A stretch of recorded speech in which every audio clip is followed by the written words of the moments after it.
అది మొత్తం సీత విని లోపల నుంచి పరిగెత్తుకుంటా వచ్చి నేను చదువుకుంటానని చెప్పింది.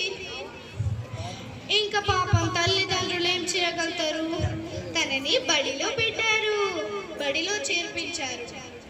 అలా బడి పాఠశాలలో మంచిగా నేర్చుకొని 7వ తరగతి దాకా మంచిగా నేర్చుకుంది.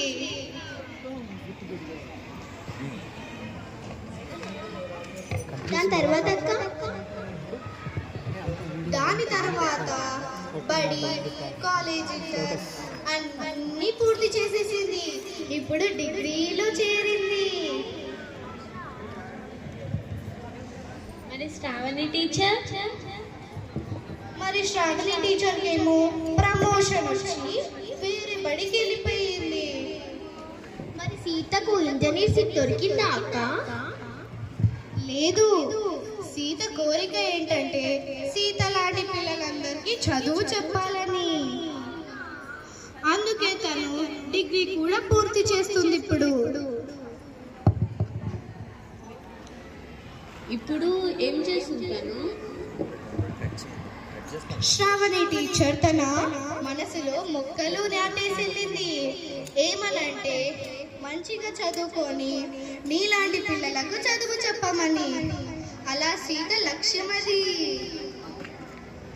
అవును, సీత లక్ష్యము ఇలా సీత లాంటి పిల్లలకు చదువు చెప్పి వాళ్ళ జీవితాన్ని మెరుగుపరచాలని చూసింది.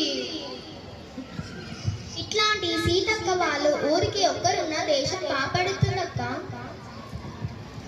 అవును, నిజమే. కానీ శ్రావణి టీచర్ సీత వాళ్ళ ఇంటికి వెళ్ళినప్పుడు వాళ్ళ దంపతులకి ఏమని మాటలు చెప్పిందో తెలుసా? చెప్పాలా? శ్రావణి టీచర్ ఆ దంపతులకు కొంతమంది వీరుల పేర్లు చెప్పింది. ఎవరంటే చెప్పాలా? చూద్దాం. రుద్రమదేవిని చూడరా, వీర సంహారాలు చేసేరా. సరోజిని నాయుడు చూడరా, ఎన్నో పోరాటాలు చేసేరా. ఇలా ఎన్నో మంది వీరుల పేర్లు చెప్పింది. ఇప్పుడు ఏం జరిగి ఉంటుందో ఊహించండి. తెలుసా? ఆ వీరుల పేర్లు చెప్పగానే దంపతులు శ్రావణి టీచర్ మాటలకు ప్రభావితులైపోయారు. అలా అప్పుడు అర్థం చేసుకున్నారు సీతను బడిలో చేర్పియాలని. అవును కదా? అందుకే సీతను బడిలో చేర్పించారు. సో అలా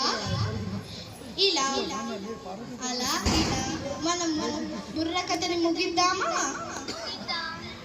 ఒక మంచి పాటను బుర్ర కథని ముగిద్దాం.